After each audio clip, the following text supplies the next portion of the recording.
This is New Mexico Frontiers. Presented by Veris Research.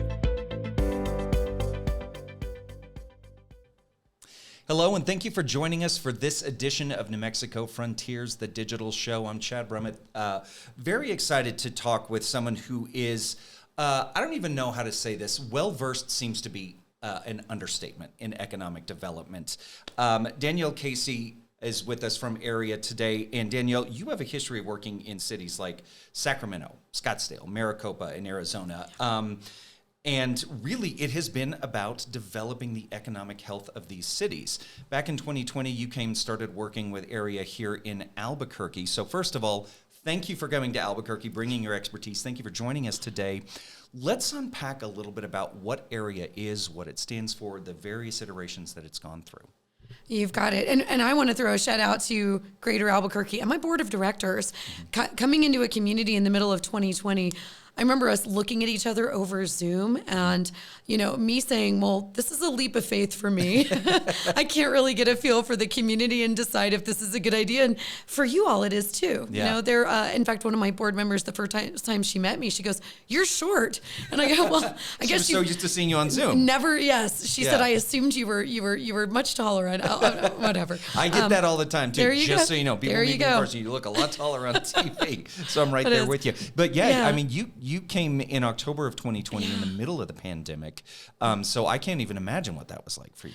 It was incredible, and I'm so grateful for everything that's happened since. And I keep telling everybody I have more and more fun every day because of the exciting things that we're getting done. So, area, well, actually, this is our 65th year, believe it or not. No kidding. And we've had a couple of different names through the history. We originally called the Albuquerque Industrial Development Services.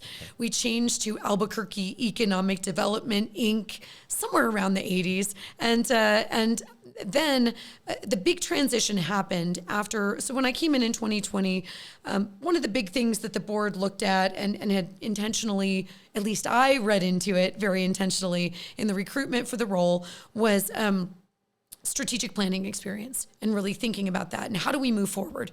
My goodness, 10 years after the Great Recession, and when you really look at the data, our market never truly, you could say we recovered, but we were one of the last. Okay. And I wouldn't say we really recovered with necessarily shining stars. And my goodness, a global pandemic on top of that. Right. So what do we do? And they were very intentional about thinking about strategic planning. So that is what I was able to do. Getting here in the middle of COVID, everybody goes, what do you think about Albuquerque? I said, boy, I love my house. I love my view. I love the weather. I don't know. I haven't gotten to enjoy Right. well, what about the food? What do you mean nothing's open?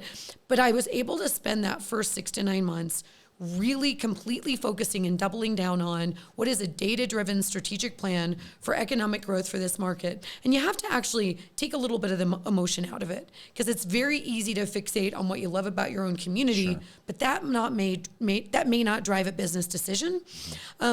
And so you have to bring in someone else, a different lens. We brought in a national site selection consultancy to tell us who they would stack us up against in what industries and how we fare. Really? Very eye-opening. Okay. But with all of that, we can talk about all those things. But we came out, we said, here's the strategy, here's the industries, here's the data behind it. And then I looked at my board and said, okay, we really need to think about our organization because we can't jump off without questioning, are we structured correctly? Are we organized in the right way to actually tackle this work? So the first thing we noticed was our bylaws had always said we served the 4-county region. Mm-hmm. Great. I had a board member who had been an investor for a very long time who drove me outside of this Albuquerque city limits and said, well, I know this is outside your jurisdiction, but this is important. I said, well, I was given bylaws that said I serve the 4-county region. Mm-hmm. So we have a problem with perception, maybe reality in terms of who we're serving and who our partners are. Okay. First of all, we said, all right, if we really believe that economies are regional in terms of new business location decisions, we need to think about that. So we brought the strategic plan forward, and I looked at the board, and I said, a couple things we need to do. I think we need to change our name, and here's why. And we had a deep discussion. I also said, what I noticed is that we don't have local government in a voting position in lockstep with the business community on our board thinking about economic outcomes. In the top performing regional markets I see nationally. And I spend a lot of time thinking about this. I serve on the board of directors for the International Economic Development Council. That is a best practice. You need local government with business for a group like ours. And then lastly, we really need to think about, are we funded and structured the right way? Mm-hmm. So after we finished our strategic plan, in the next 6 months, we changed our name to reflect regional inclusion. We rewrote our bylaws to restructure the organization and allow government to come to the table, and also ask them to come to the table and be a partner. And then finally, we also worked on a capital campaign with our investors to make sure that we were suitably funded to actually be able to do this work. And in doing so, we converted from a 501c6 business association to a 501c3, which makes this a full-blown public charity for the purpose of economic development and relieving the burden of government to reduce poverty. Gotcha. Okay. Big That's changes. a lot. That's a lot. And I imagine too, as you said, coming in as an outsider and maybe being able to divorce emotion from some of these critical decisions was a healthy thing, on top of the fact that you know, because of some of the restrictions that we had during COVID, that also gave you a chance to kind of catch your breath and take that outsider look. So I'm curious, as you said, you know, looking at some of the industries and looking at some of the big stakeholders and things that we should be looking out for Albuquerque and the area's economic development. Obviously, Kirtland Air Force Base, Sandia National Labs, AFRL, these are all huge players in the technology and innovation. Where did they stack up, and what were were there surprises when you got this report that you're like, you know, I didn't think this industry was going to be a big potential player here in New Mexico? Fantastic question. I mean, you hit the nail on the head. I mean, Kirtland, the assets we have there, the competencies, what's happening at our national labs are unbelievable gems. We actually learned through, I think, one of Sandia's own reports that we have more partnership agreements with Sandia Labs in New Mexico than all of California. Really?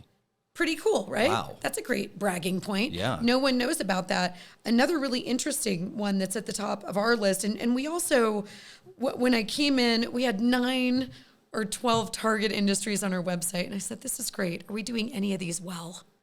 And the answer is no. Sometimes you have to really figure out, let's put tremendous energy into a couple of key things, and then move the needle, and then continue to expand. So another one that I think is really interesting, when you look at the data in the occupational competencies, bio-life sciences has really, really strong aptitude in our market. Really? When you think about what's happening at Lanol and the type of work they're doing in those types of sciences is incredible. Here's something really interesting, though, and where I dig into the work that we need to do and things that we continue to talk about that I'd love to see at a state level or a regional level. Funding willing, right? It's always about resources. But we did a survey a couple of years ago, actually, with some partners, and we were able to survey C-suite executives in Seattle, San Francisco, Los Angeles, and Chicago. I think those are the 4.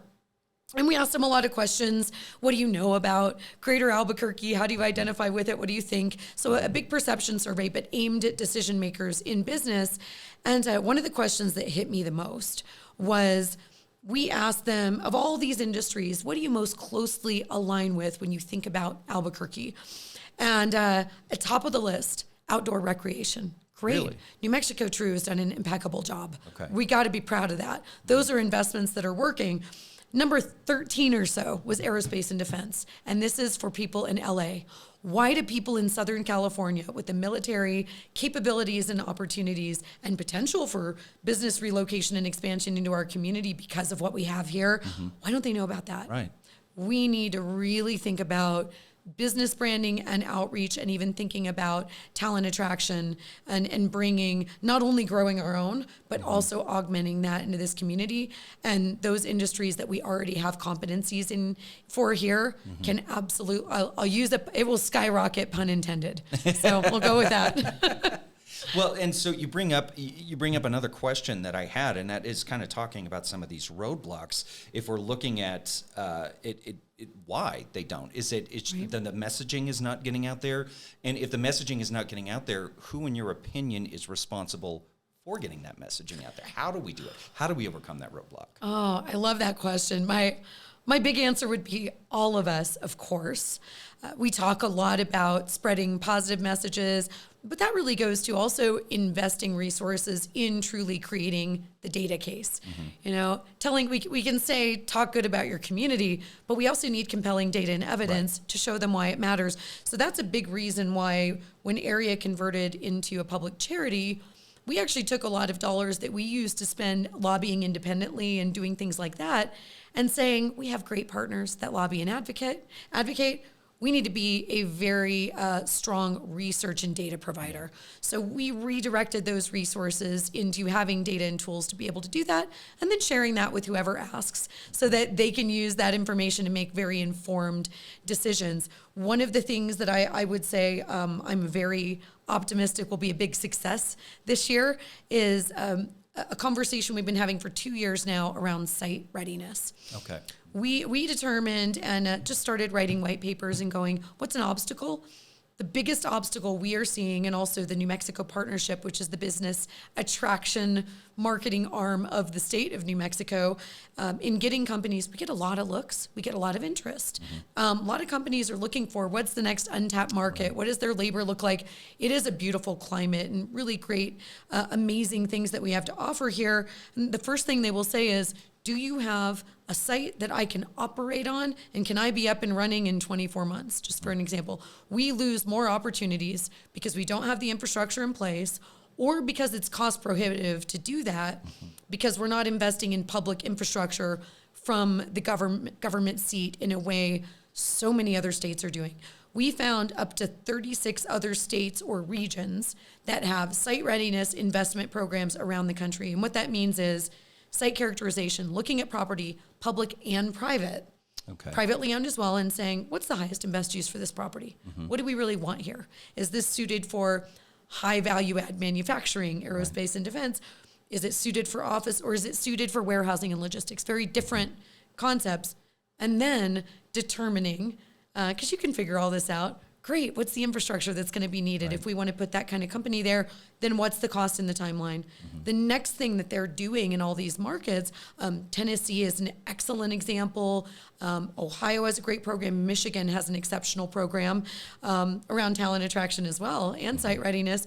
The next phase is then identifying those sites that are the lowest hanging fruit, and then pre-investing in things like, we need to understand if there's environmental challenges at the site. So we need to test the environmentals. Maybe we need to do a traffic and anything that will slow down that time frame, or speed up the time frame to them being able to be up and running is huge. And there is a bill out there for that right now under consideration. It was in the governor's priority for funding. And some other pieces are also enabling our utilities to be able to be proactive in pre-investing in infrastructure. Because what happens now is a company will come in and they want to get up and running, and then at least in our region, PNM has to say, great, now that you've committed to coming here, we can order equipment to serve you in 3 to 5 years. Yeah. And they go, never mind. That's not what we need. Yeah, we need it now. So solving that will absolutely move us forward exponentially. And then we need to start digging into things in a really big way on the talent side. Yeah. Now, obviously, I think that there's a number of things, there are a number of challenges, I think, that we can see the economics of the state. Just first of all, people saying, well, great, that's great, we can build it. What if we build this and they don't come? There can certainly be concern about that, but I can absolutely understand where these businesses are coming. They need to get the ground running so they are not losing money waiting for these facilities to be built. Are there industries that you think that we may not be tapping into? Like, just as you're doing all of this research, are there things that have popped up on your radar that you're saying, New Mexico should be looking more at this industry and they're not doing as much?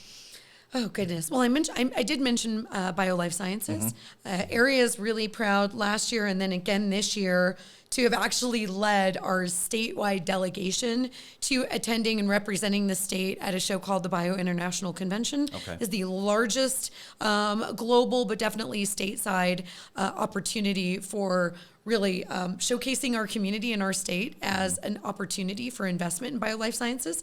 We really need to figure out for for bioscience as well as for other innovation.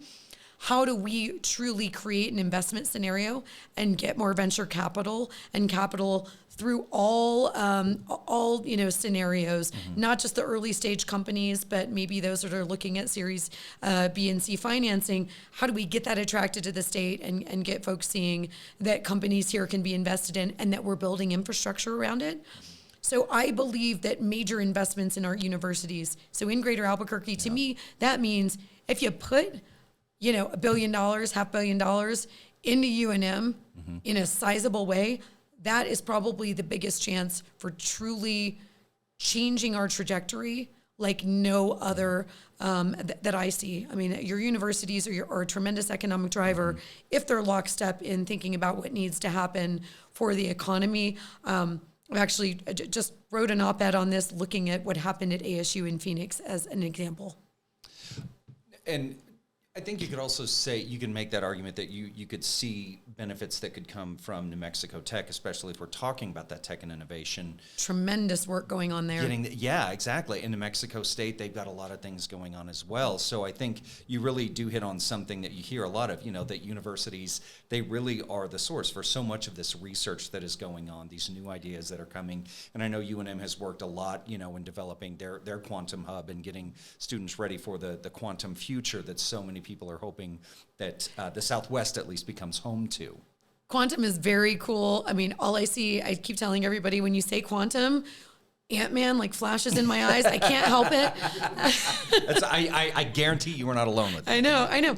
But really understanding, so then what are the physical applications for that? How does that grow? I don't know the answer, but I do think we are a unique state with unique skill sets that we are already in front of that because of some of the work that we're doing and our designation as being part of a quantum hub. So I think we need to continue to think larger scale about when centers of innovation and opportunities like that arise, bringing everybody together. Yeah. Our universities should all be working together on thinking about how we distinguish the state and not competing with each other for, maybe a designation or a grant. How do we even think multi-statewide as regional designations? So I think our partnership with Colorado there is a really great example of a wonderful step in thinking bigger. And I think collaboration, like you said, I think that's key. And it's hard for some, entities to divorce themselves of that competition, especially if they're going after that grant money or they go after,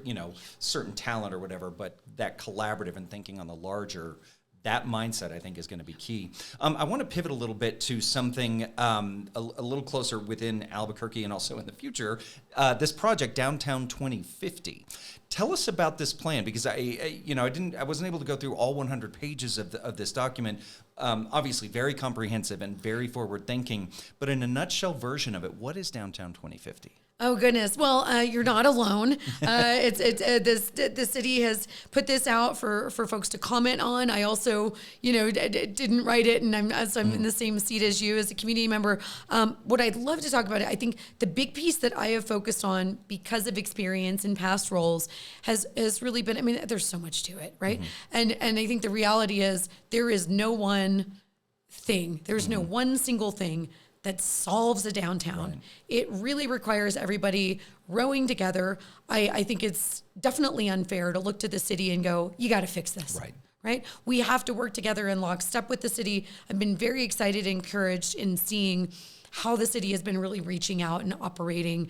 The mayor has continually said, I think we're part of the problem. We want property owners and businesses to come to the table and lead in this direction. So I have been very honored to have been part of this. We actually had 2 years ago, we had an event with intentionality at the former Petroleum Club space, top of 500 Marquette in downtown. It was an empty shell, and I believe it had been an empty shell for 12 years or more. So we intentionally rented a whole bunch of chairs and we did a quarterly event up there. I flew in 2 people from downtown business improvement districts, one out of Memphis and then one out of Gilbert, Arizona, because they actually don't have a downtown bid. Their redevelopment has been driven by the city making very intentional redevelopment investments. So I wanted to have 2 different perspectives. They talked on the podium about the importance of, tools and thinking forward. And I wanted to get the conversation started. So from our involvement, that's where it started. We referred some partners and people I've worked with and really admire in their work in setting up business improvement districts around the country, and brought them in for a series of, you wouldn't have seen this publicly. I brought them in and I did probably 5 or 6 focus groups. I had people from other improvement districts around the country on Zoom calls. And I kept inviting my board and other stakeholders of area to just learn. Yeah. And the whole point was we need to, because that's where it starts. We need to unpack and learn and see what others have done, not from the perspective of I want to be them, but where are the lessons? How can we adapt this? So we had a lot of those conversations, and it really came from, we had an advisory group around tech and innovation. And I sat them down and said, I need you to tell me what we can do to bring more companies like yours here and to keep companies like you here. Yeah. I don't want you to leave. What do we do? In 20 minutes, they said downtown needs to be cooler. So that's part of all of this. And I went, so we're a regional economic development group, but my stakeholders are saying care about downtown. Yeah. So we had all these conversations internally. I sat and talked to my board of directors several times and said, is this a space that area should care about, that we should lend our time and energy to? Doesn't mean we want to run a bid or we want to do all of that, but doesn't matter. And we got to an agreement. Even Sandoval County sat in the room and said, yes, we believe a healthy urban core matters. So all of this, fast forward, what I'm really excited about with the downtown bid is now for more than the past year, we've been bringing together property owners and just having conversations and education about what does a successful downtown improvement district look like, how to do it right, what would it look like now. And I think the most critical piece is this has to be property owner and stakeholder driven. It cannot be dictated by the city because it's really an enhanced services district. They are taxing themselves, or hopefully choosing to tax themselves, to create services above and beyond what the city is obligated to do and will do. But another key to success in downtown districts, through my research and everything I've learned and seen, is that it also only works, or generally 9 out of 10 times you do have local government at the table, chipping in and contributing in a partner. I think we have all of those keys to success at the table right now. And we have a group that is actively working on creating what that plan would look like. So we talk about clean and safe. What's clean and safe above and beyond what the city is providing now? And can, a private property owners group really, be in a better place to drive that? And we think so. Yeah. And I think there's very, very positive momentum. And I think that's probably, being, again, like a lifelong, a native New Mexican, I have seen the ebbs and flows of our downtown, and, moments where it feels like it's moving in the right direction, then it feels like it's moving in the wrong direction, and it goes back and forth. And it always does seem to be about the safety and the attraction of families going downtown. I'm glad that you bring up Gilbert, because I think Gilbert, their downtown, is really magical. It's so charming. Charming is the best way to do it. Yeah. Folks, if you have never been to downtown Gilbert, go to Arizona, give it a visit. And what really feels, what I love about that vibe, and I think Albuquerque can really tap into it, is the cultural identity of Gilbert. Absolutely. It does not feel corporate. It does not feel, it's got these beautiful, nice restaurants, but you can walk and have some ice cream and shop in like a weird tchotchke shop and, find all of these various attractions and, places to get, it's something that if you don't drink, if you're like me, that there are other things to do, where sometimes it feels like with downtown Albuquerque, if you're not, going to have a drink with someone, well, then what are you doing? Right. So, leaning into our cultural identity has to be a key to this success. This is my personal opinion and also what I've seen in other markets. I think if there's anyone out there that's fearful that bringing more tourists or more investment in will hurt that, I think that's what makes them want to come visit and enjoy our community. When I see posts on, don't let people come, they've all come into Santa Fe. Well, they are enjoying and learning from our culture and the beauty and the history and leaving with a positive perspective. Why wouldn't we want that? So I think we need to actually double down and be even more true to our cultural identity. I mean, it's such a gem. Yeah. I mean, because you can get, if there's a variety of other things, you can get it elsewhere, but you come to New Mexico, it's like the green chili, right? Like you can go to Pueblo and get their green chili, but you come to New Mexico to get the real green chili, and that's something that is so unique to us. I know there's so many things we could talk about, Danielle, but in the interest of time, before we get out, what is your ultimate goal? What would you like to see? You came in 2020, you have all of these ideas. Obviously, you are driven by this passion to help development. What would you like to see from the work that you are doing with Area? Sure. Another great question. You're full of them today. I will always go back to our strategic plan because I check in with my board. We do a retreat and we also do a town hall with all of our investors and community partners. Other organizations are all invited in to gut check where we are, what we've accomplished, what we still need to do.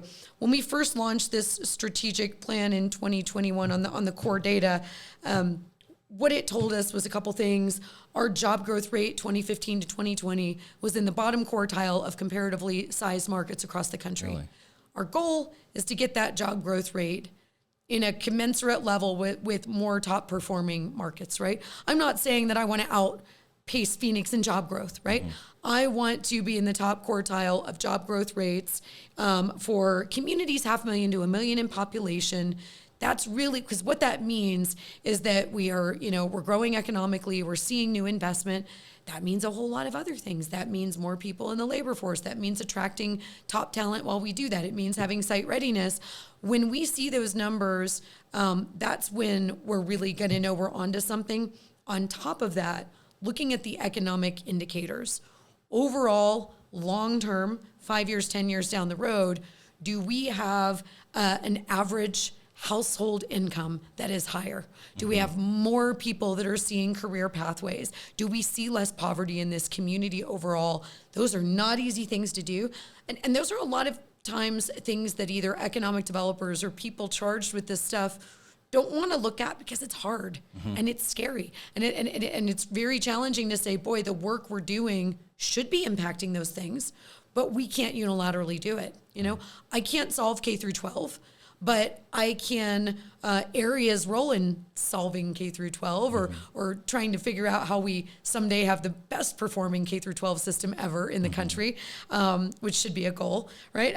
My role in that is how do we attract net new investment to the state so we grow wealth, so we can invest more into those schools, right? And then we need to partner with the folks that are actually leading in those initiatives to, run and operate those and use those dollars in a way that benefits the community. So, and there's 20 other examples of other institutions and pieces there. So that's what I'd love to see. In the long term, I'd love to see our growth rate being something where folks are going, what is happening in Albuquerque? Right. I want people that I know across the country to call me and go, Danielle, can you tell me what you guys have done? Because Greater Albuquerque is on the radar, and we never would have thought of that 5 years, 10 years ago. Yeah. I go back to, the majority of my career in Phoenix, and I will tell you, in the early 2000s, it could have gone either way. For that market, it was heavily growth dependent and construction dependent.